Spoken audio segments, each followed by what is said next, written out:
নমস্কার বন্ধুরা, ঋতুব্রতর সাথে কিছুক্ষণ এই চ্যানেলের আরেকটি নতুন পর্বে সবাইকে স্বাগত জানাই। আজকে যে বিষয় নিয়ে কথা বলবো সেই বিষয়টি নিয়ে এখন খুব চর্চা হচ্ছে বাজারে। সেটা হচ্ছে তৃণমূল কংগ্রেসের 2026-এ এই যে একটা শোচনীয় ফলাফল, 215 থেকে শটান 80-তে নেমে এলো। এর পেছনে কারণ খুঁজতে খুঁজতে বেশিরভাগ তৃণমূলই, যারা কদিন আগে পর্যন্ত তৃণমূল কংগ্রেসের হয়ে গলা ফাটিয়েছেন, মমতা ব্যানার্জি তাদের কাছে মা ছিল, অভিষেক ব্যানার্জি তাদের কাছে যুবরাজ ছিল, তারা এখন যখন অন্য গান গাওয়া শুরু করেছেন, তারা কিন্তু কাঠগড়ায় দাঁড় করাচ্ছেন সম্পূর্ণভাবে আইপ্যাককে। আর তার সাথে তারা দায়ী করছেন অভিষেক ব্যানার্জিকে। মমতা ব্যানার্জির প্রতি গড় আক্রোশ একটু কমই দেখলাম। যারা বিক্ষুব্ধ তৃণমূল এখন এই মুহূর্তে, যারা এখনো পুরোপুরি বিজেপি হয়ে ওঠেনি, আবার তৃণমূল কংগ্রেসের যে তারা এখন অতি বড় ভক্ত সেটাও বলা যাবে না, এটা একটা অদ্ভুত অবস্থান। তাদের কথাবার্তা থেকে স্পষ্ট যে তারা মূলত আইপ্যাককে দায়ী করছে। তো আজকে আমরা যে বিষয় নিয়ে আলোচনা করব, আইপ্যাক কিভাবে দায়ী এই তৃণমূল কংগ্রেসের শোচনীয় ফলাফলের পেছনে, প্রথম অংশে এই বিষয়টা নিয়ে আলোচনা করব। ধোঁয়া যখন উঠেছে আগুন তো লেগেইছে, অর্থাৎ আইপ্যাকের তো একটা অবদান আছে অবশ্যই তৃণমূলের এই শোচনীয় পরাজয়ের পিছনে। কিন্তু পরের অংশে যেটা নিয়ে আলোচনা করব, শুধু কি আইপ্যাকই দায়ী? মানে একটা কথা আছে না, সবাইকে ছেড়ে এই বেটাকে ধর। তো সব দোষগুলো ছেড়ে ফেলে শুধু আইপ্যাকের উপর দোষ চাপালেই হবে? এই দুটো বিষয় নিয়ে আজকে এই পর্বে কথা বলবো। তো প্রথম অংশে ফিরি। আইপ্যাক কি করে তৃণমূলের এই শোচনীয় ফলাফলের পেছনে দায়ী? দেখুন, আইপ্যাক কিন্তু আজকের সংস্থা নয়। প্রশান্ত কিশোর কিন্তু এটা সিটিজেন্স ফর অ্যাকাউন্টেবল গভর্নেন্স এই সংস্থার নাম দিয়ে চালিয়েছেন এর আগে, এবং এই সংস্থা প্রথম আত্মপ্রকাশ লাভ করে সেই অর্থে বা জনপ্রিয়তা লাভ করে 2014 সালে নরেন্দ্র মোদীর ক্যাম্পেইনিংয়ের সময় থেকে। 2014 সালে নরেন্দ্র মোদীর যে ক্যাম্পেইনিং হয়েছিল সেটা কিন্তু একটা ওয়ে শিফট ছিল। সেটা কিন্তু একটা অত্যন্ত আকর্ষক ক্যাম্পেইনিং নরেন্দ্র মোদী করেছিলেন 2014 সালে। চায় পে চর্চা, আপকি বার মোদী সরকার, এগুলো ঘরে ঘরে পৌঁছে গেছিলো, এবং তার লাভ কিন্তু নরেন্দ্র মোদী এবং বিজেপি পার্টি পেয়েছিল 2014 সালে। তারা বিপুল জনমত নিয়ে ক্ষমতায় আসে। কিন্তু ব্যাপারটা হচ্ছে, শুধু কি প্রশান্ত কিশোরের জন্যই নরেন্দ্র মোদী ক্ষমতায় এসেছিল? তা নিশ্চয়ই নয়। কিন্তু তারা যেটা করেছিল, এই ক্যাগ বলে সংস্থাটি এমন সব ট্যাগলাইন বের করেছিল, এমন সব কিছু মার্কেটিং স্ট্র্যাটেজি ইন্ট্রোডিউস করেছিল যেগুলো ভারতের নতুন ছিল, ভারতের সাপেক্ষে দেখলে নতুন ছিল, এবং সেগুলো জনমানসে একটা প্রভাব বিস্তার করেছিল। তো তারপর থেকে কিন্তু বিজেপি আর প্রশান্ত কিশোরের সাথে সেভাবে ঘর করেনি। এটাও একটা আশ্চর্যজনক ব্যাপার। এত বড় সাফল্যের পরও বিজেপি কেন প্রশান্ত কিশোরের সাথে আর ঘর করলো না? পরবর্তীকালে ক্যাগ নামক সংস্থাটি আইপ্যাক নাম দিয়ে আত্মপ্রকাশ করে, ইন্ডিয়ান পলিটিক্যাল অ্যাকশন কমিটি, এবং এর কিন্তু অনেক সাফল্য রয়েছে। প্রায় বিগত বেশ কিছু বছর, 2014, 15, 16, 17, 18, প্রত্যেক বছরই আইপ্যাকের মুকুটে নিত্য নতুন পালক যুক্ত হয়েছে। সব থেকে আকর্ষণীয় যেটা ছিল, বিহারে বিজেপির বিরুদ্ধে যে মহাগঠবন্ধন লড়েছিল, যেখানে নীতিশ কুমারের পার্টি আর লালু যাদবের পার্টি এক হয়ে লড়েছিল, সেখানে তাদের যে একটা অ্যাস্টনিশিং রেজাল্ট ছিল, তার পুরোপুরি কৃতিত্ব কিন্তু প্রশান্ত কিশোরের। এটা তারাই বলেছিল সেই সময়। পরবর্তীকালে অরবিন্দ কেজরিওয়ালের ক্ষমতায় আসা দ্বিতীয়বারে, সেটাও কিন্তু আইপ্যাক পরিচালনা করেছিল এবং আইপ্যাক ক্যাম্পেনিং করেছিল। তৃণমূল কংগ্রেস 2019 সালে এখানে একটু চাপে পড়ে গেল। তাদের 22 জন সাংসদ নির্বাচিত হলো, বিজেপির 18 জন। বিজেপি ঘাড়ে নিঃশ্বাস ফেলছে, এমতো এক অবস্থায় আইপ্যাক আবার আসলো তৃণমূল কংগ্রেসের পরিত্রাতা হয়ে, এবং সাথে অভিষেক ব্যানার্জির গুরুত্ব দলে অত্যন্ত বেড়ে গেল। অভিষেকই মূলত কিন্তু এই আইপ্যাককে পরিচালনা করতেন। আইপ্যাক এবং তৃণমূলের মধ্যে যে যোগসূত্র, সেটা কিন্তু অভিষেক ব্যানার্জি ছিলেন। তো অভিষেক ব্যানার্জি প্রচার করা শুরু করলেন, আইপ্যাকও প্রচার করা শুরু করলো, এবং 2021-এ যেটা সবাই ভেবেছিল যে বিজেপি একটা অভূতপূর্ব জনাদেশ পেয়ে ক্ষমতায় আসবে, সেখানে কিন্তু বিজেপিকে আটকে তারা দিতে পারলো 77টি আসনে, এবং তৃণমূল 215টি আসনে, যেটা তারা 2016-তেও পায়নি, 2011-তেও পায়নি। সব থেকে বেশি আসন জয়লাভ করলো কিন্তু তারা 2021-এ। আইপ্যাকের স্ট্র্যাটেজি অনুযায়ী লক্ষ্মীর ভাণ্ডার, দিদিকে বলো, এগুলো কর্মসূচি গ্রাম বাংলার মানুষের মনে, প্রান্তিক মানুষের মনে, মফস্বলের মানুষের মনে বিশাল একটা প্রভাব বিস্তার করেছিল, যার সুফল কিন্তু মমতা ব্যানার্জি পেয়েছিলেন 2021 সালে। এমন একটা কঠিন ভোটে মমতা ব্যানার্জিকে এভাবে জিতিয়ে আনার পর স্বাভাবিকভাবেই আইপ্যাকের গুরুত্ব তৃণমূল কংগ্রেসে আরও বাড়ল। এরপর প্রশান্ত কিশোর নিজের রাজনৈতিক সফর বদল করলেন এবং তিনি ভাবলেন যে তিনি সরাসরি নামবেন রাজনীতিতে। আইপ্যাক চলে গেল বেশ কিছু কর্মকর্তার হাতে, কর্পোরেট কর্মকর্তার হাতে, এবং আইপ্যাক আরও বেশি কর্পোরেট হয়ে গেল। এবার তৃণমূল কংগ্রেসের হয়ে আইপ্যাক যে প্রচার শুরু করলো বা আইপ্যাক তৃণমূল কংগ্রেসকে যে পরিচালনা শুরু করলো 2021 সালের পর থেকে, সেখান থেকে কিন্তু নানা রকম প্রশ্ন ওঠা শুরু হলো। তৃণমূল কংগ্রেস কিন্তু আবেগ দিয়ে রাজনীতিটা করে। 2011-র আগে যারা পলিটিক্সের একটু খোঁজ খবর রাখতেন তারা দেখবেন তৃণমূল কংগ্রেসের কোনো আদর্শ তো ছিল না, সিপিএম তাড়ানো বাদ দিয়ে। কিন্তু তৃণমূল কংগ্রেসের মূল শক্তির জায়গাটা ছিল মমতা ব্যানার্জিকে ঘিরে আবেগ। তৃণমূল কংগ্রেস আবেগের রাজনীতি করত এবং এই আবেগই কিন্তু সংগঠন তৈরি করেছিল। এই আবেগটিকে এনক্যাশ করেই মুকুল রায় পশ্চিম বাংলার গ্রামে গঞ্জে মহল্লায় সর্বত্র তৃণমূল কংগ্রেসের সংগঠন শিরা উপশিরার মতো প্রসারিত করেছিল। কিন্তু ভিত্তি ছিল কিন্তু এই আবেগটা, মা মাটি মানুষের আবেগ। এবার আইপ্যাক যেটা শুরু করলো, আইপ্যাক ডেটার উপর কাজ করা শুরু করলো, ডেটা অ্যানালিটিক্স। ডেটার উপর কাজ করতে গিয়ে তারা যেটা করলো, এই আবেগটা থেকে তারা বিচ্যুত হয়ে গেল। ডেটার উপর বেস করে তারা নিচু স্তরের নেতা বাছাই শুরু করলো। এর ফলে যেটা হলো, যারা দীর্ঘদিনের কর্মী, যারা ঘাম রক্ত সব দিয়ে তৃণমূল কংগ্রেসের পার্টিটা করেছে, সিপিএমের অত্যাচার সহ্য করে তৃণমূল কংগ্রেস পার্টিটা করেছে, তারা বিক্ষুব্ধ হয়ে গেল। সুতরাং আইপ্যাক জবের থেকে ডেটা নির্ভর রাজনীতি শুরু করলো এবং তৃণমূল কংগ্রেস সেটাকে মান্যতা দিল। আইপ্যাকের প্রাধান্য তৃণমূল কংগ্রেসের মমতা ব্যানার্জির থেকেও বেড়ে গেল। সেদিন থেকে কিন্তু তৃণমূল কংগ্রেসের সংগঠন দুর্বল হওয়া শুরু করলো। তৃণমূল কংগ্রেসের সংগঠন একটা জোরের জায়গা ছিল, বিজেপি মূল প্রতিদ্বন্দ্বী, কিন্তু বিজেপির কোনো সংগঠন নেই।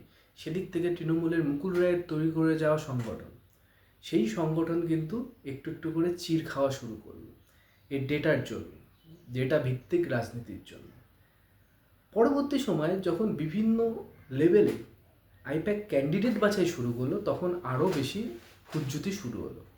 আইপ্যাক কিসের উপর ক্যান্ডিডেট বাছাই করা শুরু করলো? উইনিং মেট্রিসেস বা উইনিং ফিচার্স, অর্থাৎ কার কত উইনিং ক্যাপাবিলিটি, সেটাও তো সার্ভে নির্ভর এবং ডেটা নির্ভর, তারা তো সেভাবেই কাজ করে।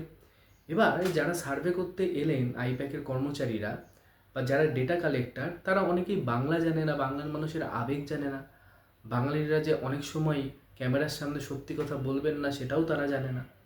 তারা জানে না যে বাংলার মানুষের পালস কী করে ধরতে হয়, তারা কিছুই জানে না। এবার তাদের উপর চলে গেল এই ডেটা সার্ভে ইত্যাদির ভার। এর ফলে যেটা হলো, উইনিং যে ক্যাপাবিলিটি সেটা বিচার করার ক্ষেত্রে এক তো তারা ফিচারগুলো ভুল সিলেক্ট করলেন, আর যদি বা ফিচার ঠিক সিলেক্ট করলেন, সার্ভে রিপোর্ট পুরোপুরি ভুল হয়ে গেল। এর ফলে যেই জায়গায় যে প্রার্থী যোগ্য, সেই প্রার্থী টিকিট পেলেন না, পেলেন অন্য কোনো প্রার্থী যার হয়তো ডেটায় একটু নম্বর আছে কিন্তু আদতে রুটে তার কোনো যোগাযোগই নেই, তার কোনো কানেকশানই নেই। সুতরাং সেদিক থেকে সেই প্রার্থীর ডেটা ভিত্তিক উইনিং ক্যাপাবিলিটি হয়তো বেশি, কিন্তু বাস্তবতার নিরিখে উইনিং ক্যাপাবিলিটি প্রায় শূন্য। এবং সেটা কিন্তু এই বিধানসভা ভোটেও দেখা গেছে। অনেক প্রার্থী এমন দাঁড় করিয়েছে তৃণমূল কংগ্রেস এবার বিধানসভায়, ওই সমস্ত অঞ্চলে যদি অন্য কোনো প্রার্থী হতো যারা বহুদিন ধরে তৃণমূল কংগ্রেস করেন এবং সংগঠনটা বোঝেন, তারা হলে কিন্তু ফল অন্যরকম হতে পারত। 3 নম্বর যে জিনিসটা, সেটা হচ্ছে আইপ্যাক তো মূলত মার্কেটিং স্ট্র্যাটেজি ঠিক করে, কিন্তু তাদের কাছে চলে গেল পলিসি ঠিক করার বিষয়টি এবং পলিসি ইমপ্লিমেন্টেশনের বিষয়টি। লক্ষ্মীর ভাণ্ডার একটা অসাধারণ প্রকল্প, ভোটের নিরিখেও একটা খুব ভালো প্রকল্প, কিন্তু এই প্রকল্পগুলো ইমপ্লিমেন্ট কে করবে? ব্যুরোক্রেসি করবে। পলিসি নির্ধারণ কে করবে? রাজনৈতিক নেতারা করবে। কিন্তু আইপ্যাক এই দুদিকেই নাক গলানো শুরু করলো। এর ফলে যেটা হলো, এক তো ব্যুরোক্রেসি কনফিউজ হয়ে গেল, আমি মমতা ব্যানার্জিকে শুনবো নাকি আইপ্যাককে শুনবো। আইপ্যাকের আবার সেদিক থেকে কন্ট্রোলার অভিষেক ব্যানার্জি। সুতরাং ক্ষমতার দুটো কেন্দ্র হয়ে গেল, একটা কালীঘাটে, একটা ক্যামাক স্ট্রিটে। একটা শ্যাডো গভর্নমেন্ট চলতে থাকলো। এবার ব্যুরোক্রেসি পুরো কনফিউজড যে আমি কোন দিকে যাব, মমতা ব্যানার্জির দিকে নাকি অভিষেক ব্যানার্জির দিকে, সংগঠনের দিকে নাকি আইপ্যাকের দিকে। সুতরাং সেভাবে কাজকর্ম বিপদে পড়ে গেল। একই সাথে যারা পলিসি নির্ধারণ করেন তারাও কনফিউজ হয়ে গেলেন। মমতা ব্যানার্জি ছাড়া তৃণমূলের অন্যান্য যে সমস্ত হেভিওয়েট নেতারা ছিলেন তারাও বুঝতে পারছেন না এখন কি করব। অর্থাৎ একটা confusion across the party, across the levels of the party ছড়িয়ে গেল, এবং সেখান থেকে কিন্তু তৃণমূল নিজেদেরকে বাঁচাতে পারলো না। পরবর্তী যে পয়েন্টটা আমার মনে হয় সেটা হচ্ছে আইপ্যাক খুব ইম্পর্টেন্ট কিছু ক্লু ধরতেই পারেনি। এই যে এত পোলারাইজেশন হচ্ছে, বাংলার মানুষ যে পরিবর্তন চাইছে, তারা এগুলো ধরতেই পারেনি, তারা পালসগুলো ধরতেই পারেনি। এর ফলে তারা তৃণমূল কংগ্রেস নেতাদের এই সমস্ত বিষয়ে অবগতও করেনি, এবং মনে হচ্ছিল ভোটের রেজাল্টের দিন যে তৃণমূল কংগ্রেসের নেতারা তারা নিজেরাই কনফিউজড হয়ে আছে, কি হচ্ছে তারা বুঝতে পারছে না, রেজাল্টটা তাদের কাছে এতটা অপ্রত্যাশিত। তার কারণ এই যে ফ্যাক্টরগুলো যে ভোটের বাক্সে প্লে করে যাবে এভাবে, এটা তারা বুঝতেই পারেনি।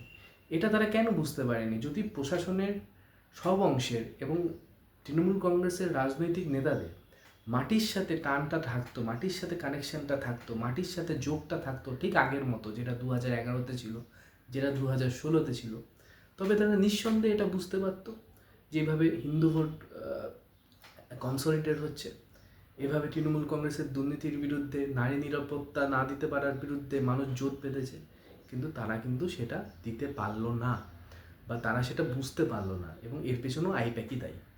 আইপ্যাক বাংলার মানুষের পালস ধরতে পারেনি, এবং তার খেসারত দিতে হয়েছে সমগ্র তৃণমূল কংগ্রেসকে। এবং সবশেষে যে কারণটির কথা বলবো সেটা হচ্ছে আইপ্যাক কিন্তু কিছু কর্মচারী দ্বারা পরিচালিত। এখন তারা কি একেবারেই বায়াস ছিল না? তাদের মধ্যে কি দুর্নীতি একেবারেই ঢোকেনি? এমন তো হতে পারে না। আইপ্যাকের বিভিন্ন কর্মচারীর বিরুদ্ধে কিন্তু দুর্নীতির অভিযোগ তুলেছে তৃণমূলের প্রাক্তন মুখপাত্ররাই। তারা বলেছে যে আইপ্যাক নাকি অনেক অনেক টাকা দিয়ে সিট বেচেছে, যদিও সেটা আইপ্যাকের কাজ ছিল না। আইপ্যাকের কাজ ছিল শীর্ষ নেতৃত্বের কাছে রেকমেন্ড করা কিছু নামকে, কিন্তু এই রেকমেন্ডেশনের বেসটা ছিল সার্ভে বা ডেটা। অনেকের অভিযোগ তারা নাকি টাকা চেয়েছেন সরাসরি, যারা প্রার্থী হতে যায় তাদের থেকে। সবাইকে বলেছে যারা প্রার্থী হতে যায়, যারা অ্যাসপিরেন্টস, তাদের সবাইকে বলেছে যে তুমি প্রার্থী হবে, তুমি প্রার্থী হবে, তুমি প্রার্থী হবে, এবং পরে টাকা চেয়েছে তাদের থেকে। যার কাছ থেকে টাকা পেয়েছে তার নাম রেকমেন্ড করে দিয়েছে, বাকিরা গেছে খোঁজে। বাকিরা এবার নির্বাচনে অলমোস্ট নিউট্রালাইজড অবস্থায় ছিল, স্বাভাবিক। তো আইপ্যাক কিন্তু তৃণমূলের একটা সামগ্রিক ভারসাম্য নষ্ট করে দিয়েছে, এবং যার খেসারত সমগ্র তৃণমূল দলকে দিতে হয়েছে, এবং মজার কথা হচ্ছে ভবিষ্যতেও হবে। কারণ এখনও পর্যন্ত কিন্তু তৃণমূল কংগ্রেসের শীর্ষ নেতৃত্ব আইপ্যাকের এই যে বিশাল বড় অবদান তাদের এই শোচনীয় পরাজয়ের পেছনে, সেটাকে অ্যাড্রেস করেন, এবং অভিষেক ব্যানার্জিও কিন্তু সোজাসুজি কিছু বলেননি। অর্থাৎ অতিরিক্ত আইপ্যাক নির্ভরতা এবং একটা মার্কেটিং এজেন্সি যারা স্ট্র্যাটেজি ঠিক করেন, মার্কেটিং স্ট্র্যাটেজি ঠিক করেন, তাদেরকে এই পলিসি ইমপ্লিমেন্টেশনের দায়িত্ব দিয়ে দেওয়া বা পলিসি ডিসাইড করবার দায়িত্ব দিয়ে দেওয়া, এগুলো কিন্তু তৃণমূল কংগ্রেসের বিরুদ্ধে গেছে, এবং তার খেসারত কিন্তু সমগ্র তৃণমূল কংগ্রেস দলটিকে দিতে হয়েছে। না হলে 215 থেকে 80 হয়ে যাওয়া, এটা কিন্তু চারটিখানি কথা নয়। এবার পরের অংশে আসি, শুধু কি আইপ্যাক তাই? আমার মনে হয় না। আইপ্যাকের একটা বড় অবদান আছে, কিন্তু তৃণমূল কংগ্রেসের বিভিন্ন স্তরের নেতাদেরও একটা বড় অবদান আছে। প্রথমত 15 বছরের অ্যান্টি ইনকামবেন্সি একটা রয়েছে। সিপিএম এক জমানায় 34 বছর ছিল, কিন্তু এখন হলে হতো না। এখন জেনজির জমানা, মানুষ কতদিন ধরে কাউকে রাখে না, অ্যান্টি ইনকামবেন্সি আছে, শিল্পায়ন কিছু হয়নি, মমতা ব্যানার্জি প্রতিশ্রুতি রক্ষা করতে পারেননি, মমতা ব্যানার্জি টিকেছিলেন তার সামাজিক প্রকল্পের জোরে, সেগুলো খুব ভালো প্রকল্প, আমি বহুবার বলেছি। কিন্তু সেই সামাজিক প্রকল্প সবসময় যে রক্ষা করবে সেটা তো নয়, মানুষের তো আরও চাই, এই নিয়মেই মানুষ চলে। তো স্বাভাবিকভাবে 2021-এ রক্ষা করেছিল, 2026-এ পারেনি। কিন্তু এই যেগুলো মানুষের, সাধারণ মানুষের অভাবের স্থায়ী সুরাহা করতে পারে, সেটা হচ্ছে শিল্পায়ন, চাকরি, সেটায় কিন্তু তৃণমূল কংগ্রেস একেবারে ব্যর্থ। চাকরির দুর্নীতি, তৃণমূল কংগ্রেসের রেপুটেশন মানুষের মনে শেষ করে দিয়েছে। তৃণমূল কংগ্রেসকে যাকে একসময় সততার প্রতীক হিসাবে দেখা হতো, তাকে আজকে তার বাড়ির সামনে মানুষ কিভাবে আওয়াজ দিচ্ছে, সেখান থেকেই বোঝা যায় সাধারণ মানুষ তৃণমূল কংগ্রেসকে কী চোখে দেখছে। অর্থাৎ একটা ডিগ্রেডেশন হয়েছে এই দুর্নীতিকে কেন্দ্র করে। মানুষের মনে ক্ষোভ জমা বেঁধেছে, মানুষের মধ্যে ক্ষোভ জমা বেঁধেছে চাকরির ক্ষেত্র না তৈরি হওয়ার জন্য, মানুষের মনে ক্ষোভ জেগেছে শিল্পায়ন না হওয়ার জন্য। অভয়ার বিষয়টি সাধারণ মানুষকে উত্তেজিত করে তুলেছে। নারী নিরাপত্তায় তৃণমূল কংগ্রেসের যে প্রশাসন, তার যে ফাঁক, সেটা বারবার দেখা গেছে, সে 2012 সাল থেকেই দেখা গেছে। কিন্তু অভয়ার কেসটি হওয়ার পর এই এতদিনের যে মানুষের মনে তৃণমূল কংগ্রেসের প্রতি যে ক্রোধটা তৈরি হচ্ছিল, যে রাগটা তৈরি হয়েছিল, সব কিছু দানা বেঁধে গেছে এবং তার রিপারকেশন কিন্তু সরাসরি পড়েছে ভোট বাক্সে। খুব ইম্পর্টেন্ট, মমতা ব্যানার্জির কিন্তু কোর ভোটার ছিল মহিলারা, কিন্তু সেই মহিলারাই কিন্তু এবার বিমুখ হয়েছে, সেটাও স্পষ্ট। তারপর আছে অপ্রয়োজনীয় অ্যাপিসমেন্ট পলিটিক্স। এতটা অ্যাপিসমেন্ট পলিটিক্সের দরকার ছিল না। যারা সংখ্যালঘু গরিব তাদের জন্য কাজ করো, কিন্তু সবসময় সংখ্যালঘুকে অ্যাপিস করব, এই পলিটিক্সটা কিন্তু ব্যাকফায়ার করে গেছে। একে তো হিন্দু ভোট কনসলিডেট করেছে, এবং এতটা অ্যাপিস করার পরও যখন সংখ্যালঘুরা বুঝছে যে আমাদের কোনো ডেভেলপমেন্ট হচ্ছে না, আমরা জাস্ট মমতা ব্যানার্জির একটা ভোট ব্যাঙ্ক হিসেবে থেকে গেছি, তারাও কিন্তু সব ভোটটা মমতা ব্যানার্জিকে দেয়নি। সেখানেও একটা ক্র্যাক তৈরি হয়েছে। অনেকটা ভোট আইএসএফের দিকে গেছে, হুমায়ুন কবিরের দলের দিকে গেছে, কংগ্রেসের দিকে গেছে, সিপিএমের দিকে গেছে। তো সেদিক থেকে দেখলে শুধু আইপ্যাককে দায়ী করা বোধহয় উচিত হবে না। আইপ্যাকও যেমন দায়ী, আইপ্যাক ছাড়া যে তৃণমূল কংগ্রেস, সেটাও দায়ী এই শোচনীয় পরাজয়ের পেছনে। এবং আমার মনে হয় সবসময় পলিটিক্সে হার জিত থাকে। খুব ইম্পর্ট্যান্ট, পলিটিক্যাল পার্টি একটি পরাজয়ের সম্মুখীন হওয়ার পর নির্মোহভাবে তাদের শর্টকামিংসগুলো দেখবে, না হলে আমার মনে হয় ফেরাটা একটু কঠিন হয়ে যায়। ধন্যবাদ, সবাই ভালো থাকবে। আর চ্যানেলটি ভালো লাগলে অবশ্যই সাবস্ক্রাইব করে দেবে।